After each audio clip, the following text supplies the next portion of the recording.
Je passe maintenant au focus dédié cette semaine au partenariat de défense franco-belge CAMO ou capacité motorisée. L'union fait la force, c'est la devise nationale du Royaume de Belgique qui caractérise également la relation de défense privilégiée entre les deux pays. Du 14 au 16 octobre dernier, le président de la République a ainsi accueilli le roi des Belges dans le cadre d'une visite d'État permettant de célébrer l'amitié fraternelle rassemblant les deux nations. Année après année, la France et la Belgique œuvrent à la défense européenne à travers l'intégration croissante de leurs forces armées. Cette ambition a notamment mené en 2018 à la création du partenariat CAMO. Ce projet de coopération de défense inédit vise à terme une interopérabilité totale entre les capacités motorisées des armées de terre belges et françaises. Et les militaires des deux nations, en plus de suivre une formation et un entraînement commun, disposeront bientôt de moyens identiques. Le partenariat CAMO, initié à partir du programme Scorpion, prévoit en effet la réception par nos voisins belges de leur premier blindé Griffon dès 2025. Mais je n'en dis pas plus et je cède maintenant la parole au colonel Verstalen des forces armées belges et au colonel de Sorbier de l'armée de terre française. Colonel, c'est à vous.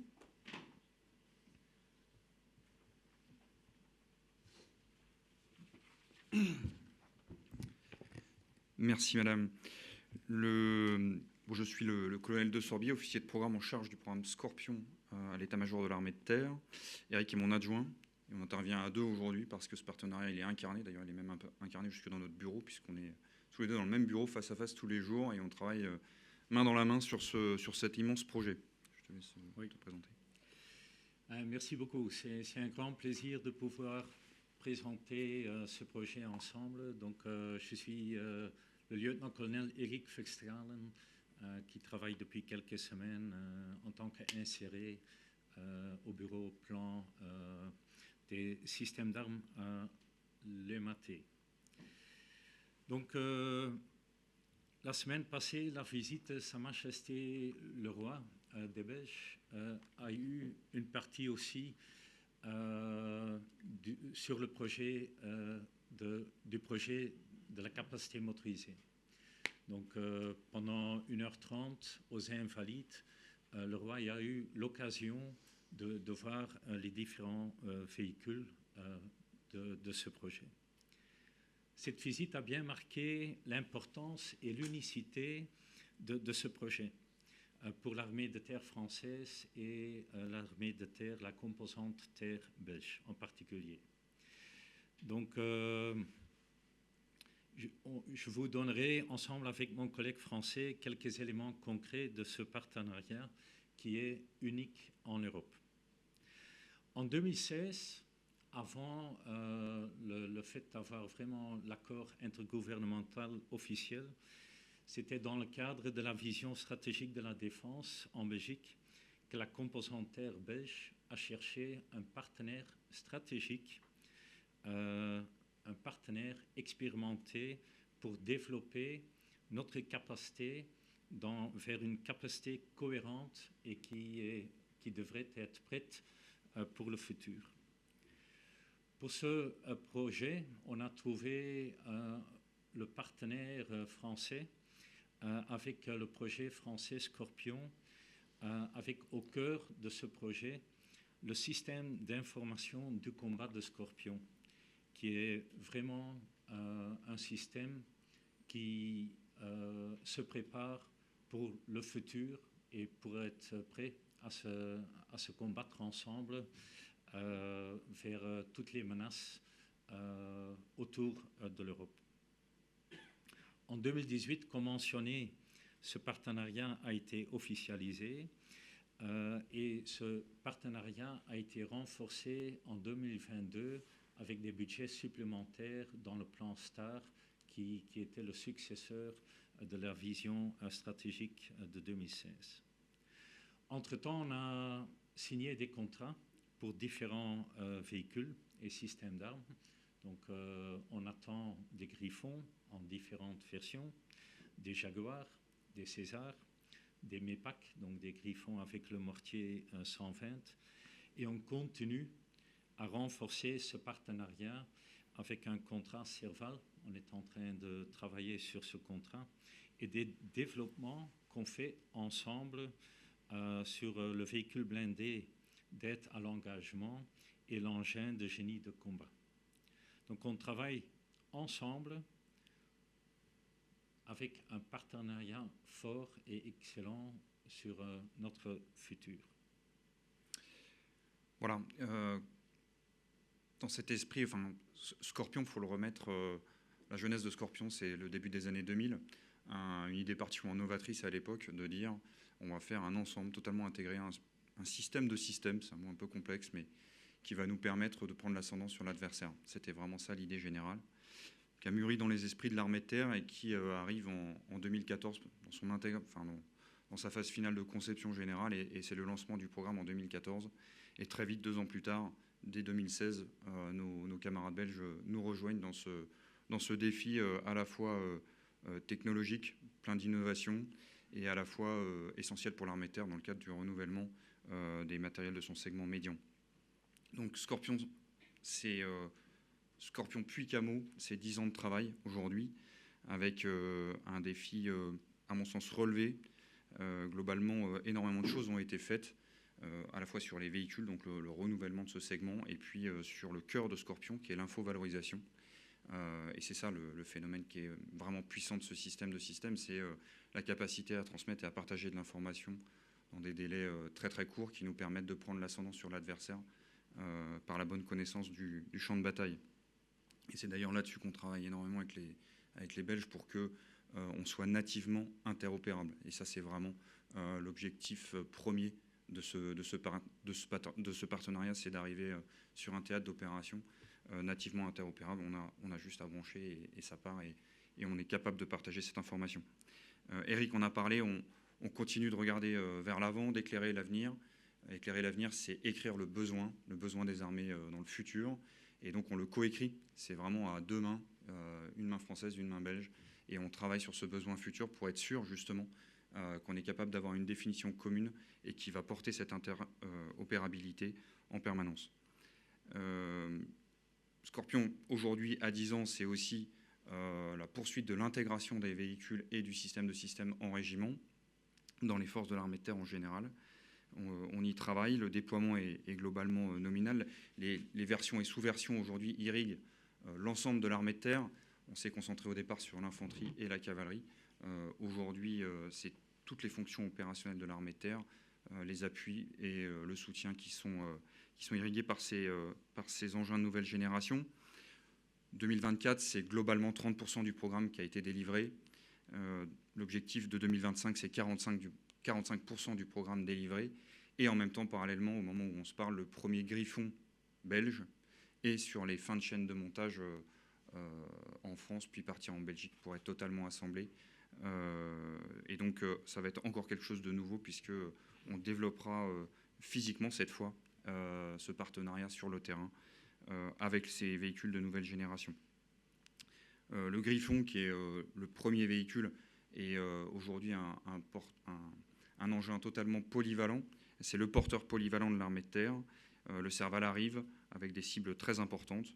Et puis des nouveautés technologiques, des sauts technologiques. Je pense en particulier au Jaguar que nos camarades belges auront également, qui est vraiment un système de combat complexe qui est aujourd'hui maintenant validé dans son 2e incrément et qui ira vers son 3e incrément en 2026. Totalement opérationnel, avec beaucoup de défis derrière, puisque renouveler comme ça la gamme complète de nos véhicules, il faut faire de la doctrine. Donc on travaille avec les Belges pour avoir aussi une doctrine commune, c'est-à-dire que cette interopérabilité, elle n'est pas seulement sur les véhicules, elle est sur la manière de combattre, sur la manière de se transmettre l'information. C'est une des affaires justement d'ingénierie de formation pour que nos régiments et nos soldats, à la fois belges et français, puisqu'on est dans les mêmes écoles, on se forme maintenant en commun, on soit capable de servir ces matériels de la manière la plus efficace possible d'emblée. Et en même temps, l'armée de terre française aujourd'hui travaille sur ses premiers retours d'expérience, puisque ces véhicules et ce système de système a été projeté en opération. Il a été projeté à Barkhane. On a des engins actuellement qui ont été projetés à Djibouti, en Estonie, à différents endroits. Et donc, on tire les premiers retours d'expérience et on les partage totalement de manière à ce que nos camarades belges puissent s'améliorer d'emblée, en fait, en prenant en compte ces retours d'expérience. Tu en as parlé, Eric, le premier MEPAC. Donc, c'est vraiment une nouveauté pour nous, d'un mortier de 120 mm à l'intérieur d'un véhicule blindé qui va nous permettre de tirer plus vite, d'avoir des délais de réponse beaucoup plus courts. Arrive cette fin d'année et 2025 verra les premières unités d'artillerie équipées en MEPAC. Globalement, pour tenir la cadence et pour être sûr d'être au rendez-vous, on a créé des grands jalons opérationnels. Ce sont des mots que vous avez peut-être déjà entendus, GTIA 21, BIA 23, c'est-à-dire en 2021, on a testé l'infovalorisation et l'engagement au niveau régimentaire, pour faire court. L'année dernière, en 2023, on a testé au niveau de la brigade, donc on est monté un petit peu en charge. Et puis on a 2 autres exercices majeurs qu'on est en train de préparer avec Eric et les gens qui sont au commandement des forces terrestres à Lille sur un exercice qui s'appelle SJO 25, qui aura lieu en fin de l'année 2025, qui nous permettra de monter encore en charge avec davantage de gens déployés et voir si nos systèmes résistent dans la transmission d'informations, etc., d'en tirer à nouveau le rétex pour arriver sur la cible finale qui est pour nous aujourd'hui l'horizon 2027 avec l'exercice Division 27 qui sera là le test d'une division franco-belge, bonne de guerre, préparée en 30 jours avec des équipements modernes capables de répondre à toute menace éventuelle.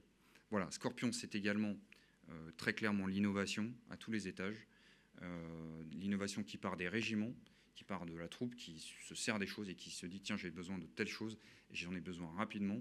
Et donc on prend toutes les intelligences pour essayer de monter en gamme. Vous en avez parlé tout à l'heure, la capacité à guider des tirs d'artillerie à partir de drones, l'interconnexion de nos drones dans nos véhicules avec SICES dont Eric a parlé tout à l'heure. C'est vraiment pour nous extrêmement important. Tout ça, ce sont des belles choses. Travailler sous contrainte de brouillage par exemple. Est-ce que, comme on travaille sous la perte de GPS, enfin voilà, il y a tout un tas d'innovations qui irriguent Scorpion. Nous étions tous les deux à des réunions où de jeunes startups sont capables de nous présenter un certain nombre de choses, avec par exemple l'intégration de l'intelligence artificielle dans nos véhicules, dans nos capteurs, qui nous permettront d'aller plus vite dans nos réponses. Tout ça, c'est des choses, on avance à deux et on s'assure que tout ça soit bien cohérent et supportable dans le temps. Voilà ce que je pouvais dire rapidement sur ces 10 années. Je te laisse compléter. Oui, merci. Ce qui est très important, c'est Camo, la capacité motorisée, c'est beaucoup plus que juste acheter de l'équipement et des munitions. Donc le partenariat va beaucoup plus loin que juste s'équiper avec le même matériel et d'être interopérabilité de manière native. Comme vous pouvez voir sur la planche, Jacques a un peu expliqué les évolutions de Scorpion. Comme vous le voyez, la Belgique est arrivée un peu plus tard pour acquérir le même équipement un peu plus tard que la France. Ça veut dire que les livraisons se font aussi un peu plus tard que les livraisons françaises.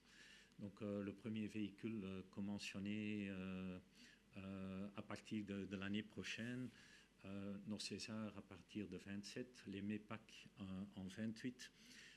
Donc on aura toujours un petit retard comparé aux livraisons en France, mais ça veut dire que les collègues en Belgique pourront déjà profiter des expériences des collègues français et on fait partie de ce trajet d'apprentissage pour travailler ensemble et de mieux travailler ensemble avec ce matériel. Donc, au début de ce projet, les années à venir, on travaillera surtout comme les Français. On s'adapte, on prend en compte la doctrine, les manières de travailler comme en France, et on fait comme les Français. Mais petit à petit, et il y a déjà des projets en cours comme mentionné, on fera de plus en plus le travail avec les Français. on va vraiment travailler ensemble sur des projets et on va définir le besoin ensemble, on va acquérir le matériel ensemble pour un besoin qui sera franco-belge en fait. Donc c'est un partenariat qui est très évolutif et les années à venir,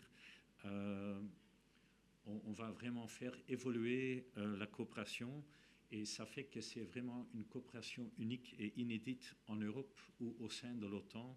Je crois qu'on peut être très fiers là-dessus. Le programme CAMO est aussi, comme déjà mentionné, pas seulement un projet de l'infanterie ou des unités de combat, c'est un projet interarmes. En Belgique, c'est très important, dès qu'on surpasse un exercice niveau compagnie, il faut que ce soit interarmes. Et donc, on fait avec le même matériel des entraînements ensemble, avec la même doctrine, mais surtout pour être capable de partir en opération ensemble. Et c'est ce qu'on fait déjà aujourd'hui en Roumanie. En Roumanie, aujourd'hui, il y a un GTA, donc un groupement tactique interarmes français, c'est un niveau de régiment, avec une compagnie, un sous-groupement tactique interarmes belge au sein de cette unité française. Donc nous sommes aujourd'hui en opération ensemble et le projet de la capacité motorisée facilitera la coopération en entraînement et en opération.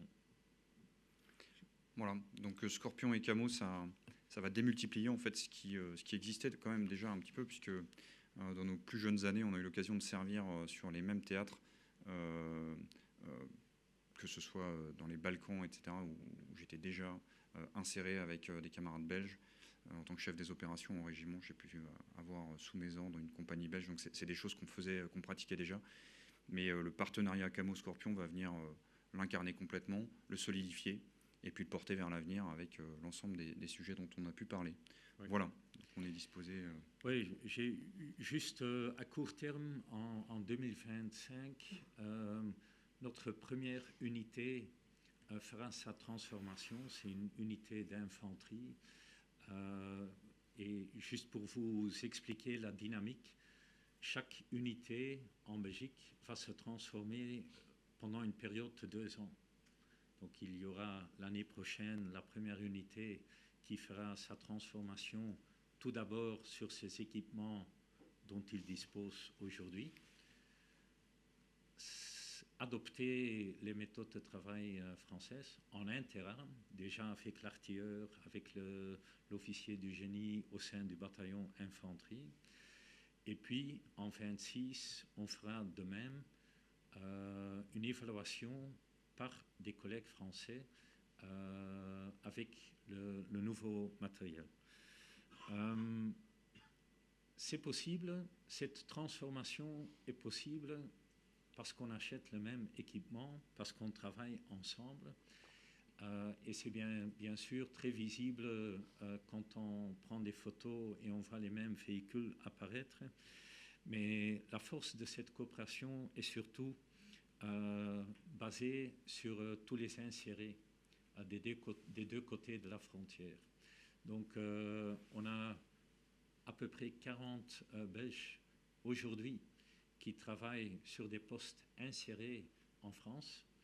Et on a déjà 4 collègues français qui travaillent en Belgique à ce moment-ci. Mais petit à petit, il y aura de plus en plus de collègues français qui vont nous rejoindre en Belgique pour nous aider à bien faire la transformation avec les nouveaux moyens. Voilà, je voulais encore ajouter cette petite partie. Donc, merci beaucoup.